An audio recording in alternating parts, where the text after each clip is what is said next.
The three most critical points of failure in a board game come down to a bad rulebook, missing information, and missing or incomplete player aids. They are the things that will frustrate me more than anything when I'm sitting down and trying to play a game, and we probably experience them more than the average person because we're trying to discover and play 3 to 5 new games a month.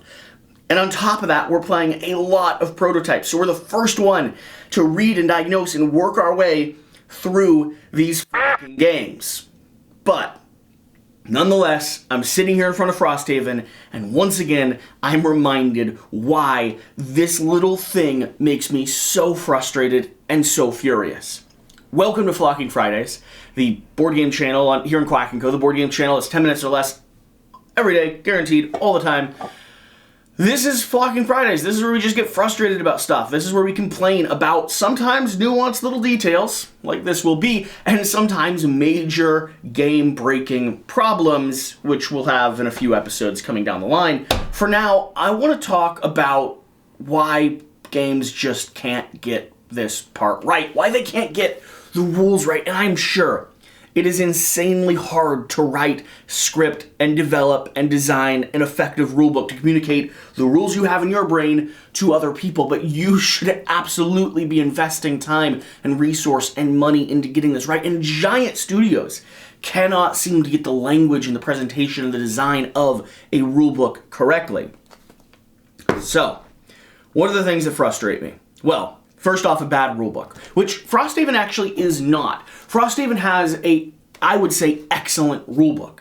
It's well laid out, it's well broken down, they've highlighted text with blue where it's different from Gloomhaven or Jaws of the Lion. It does a lot of things insanely well. It was easy to read, easy to digest. Now it is long, but I don't mind long if it's thorough and complete.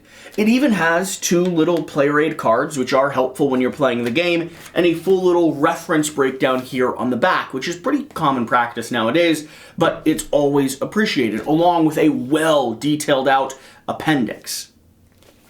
So Frosthaven is not really the criminal we're talking about, and yet at the same time, it is. You see, with such a well broken down, well diagnosed rulebook, a rulebook that is 83 pages long, that I read through multiple times, rechecked, diagnosed, used the appendix to go hunt for information while playing through the game so we could get as much stuff right as possible. It still has this little 4-page sheet, which when you're glancing at it and you're looking at that graphic on the back, you're thinking to yourself, oh wow, that's a insanely helpful organizer sheet. And it is. That is exactly what it is. Welcome to Frosthaven. There's a lot of components in this box. All this stuff you should f***ing know, right? Like that's what this is doing for you. But I kind of already know most of the components. And I'm not using your organizer to sort all the components. Instead, I'm using the LaserOx organizer, right? I built this when I first opened the game, so I don't need your booklet. In fact, this is the booklet that I needed. This is the breakdown, the how to organize, how to, do everything in your game. But this doesn't have the important gameplay information that this gives you. And there's not a lot of hidden gameplay information in here, but there is one core, one important thing, and it has to do with the Outpost cards. This stack of cards here, both summer and winter, you're only supposed to use the first 20 of them. And I knew it was somewhere around there. From my experience with Gloomhaven, I understood that it cannot be that entire deck. You are adding them as you play through the game. They are part of the narrative that's unveiling. But I checked this rulebook, I'd say probably a dozen flocking times. Both me and Andrew, who I was playing with, searched through here trying to find the information we were looking for. And it turns out it's hidden in here, right in the middle page. Shuffle the first 20 cards of each event deck, G, H, I, and J, and place them on the active side of the corresponding divider, with the rest on the inactive side. On page 60 here, I sneezed. On page 60 here is where we actually break down the Outpost event itself. Right here, there's a lot of open space. There's a lot of blank space. You could have just included a little note right here that's like, the event deck starts with cards 1 through 20 More will be added as you explore the game. Some little reference point to make this have all the information you need to actually play the game. And have this be a very handy compendium, a very handy additional reference point. And I'm not alone on this. Like, I searched the internet. I was looking on Google and BGG, and there were already other people asking this question. Which, it's just insanely frustrating when there's hidden information spread throughout the game. Now, if it's discoverable, if it's things like Frosthaven has, where you're adding stickers to the actual rulebook because you just don't need to worry about it right now, or it's unveiled mysteries and it's mechanics that they want to show you as the game progresses, awesome, fine. But get the information in here, right? Let's scratch it down. Like, I should really take a pen right now. You can do this with me, right? Should move to page 60. Now I already know it, and I've already screamed about it, so it'll stick in my brain, but for anyone who might have this later, page 60, let's go in here, just in case we want to, like, I don't know, do a crazy thing, like reload the game and play through it again, which, granted, Frosthaven's not intended to be played that way, like, you're ripping things up, you're destroying things, but it would be nice if, like, the rulebook was relevant. And I'm just going to write right in here, 1 through 20, starting deck.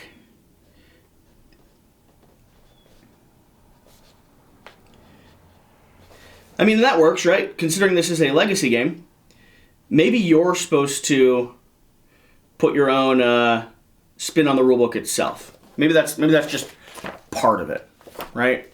You get to add in your own little notes where it's helpful. So this just reminded me of this growing frustration, or this existing frustration I have with board games. Bad rulebooks, missing rules, and missing player aids. Why is it so complicated? I almost, personally, in my mind, think that player aids should be an essential part. Like, it should be one of those little, like, we have player aids on every Kickstarter you come across.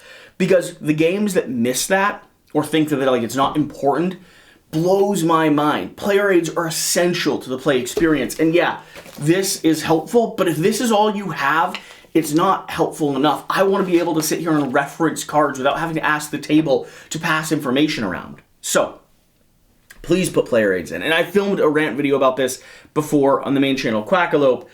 Missing information in the rulebook. Like, this is not a major thing, but this did pause the game. Like, we were in the process of finishing up the first event sequence, and this froze the game for a solid 15-20 minutes of phone checking and bathroom breaks and reading through this rulebook multiple times, looking at every page where the Outpost event is referenced and finding no information in this book specifically on how you set up the deck.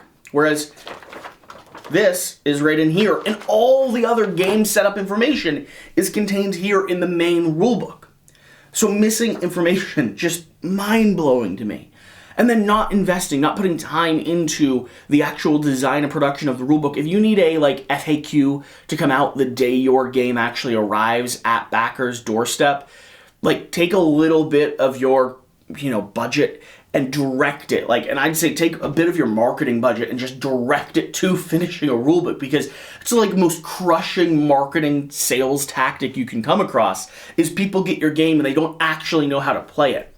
It's so frustrating to sit down with a game that you're excited to play and then spend hours working your way through middling and horrible rules and missing information and details that aren't there. Like, the difference between this and video games is that when video games deal with glitches, they're funny and they're weird and they're rules breaking in a way that's fun. And they contain the rules for you. When board gamers deal with glitches, which would be rules mistakes or problems in the game, they just stop. They just halt the gameplay experience. You don't get to continue laughing and joyfully joking on. In a similar way to, like, how Fallout 76 just glitched the heck out of everyone that played to make it an unplayable experience instead of a fun, weird, broken Bethesda title. Alright, there we have it. That's my breakdown. That's my overview. Oh my gosh. Please get your fucking rulebooks right. Please.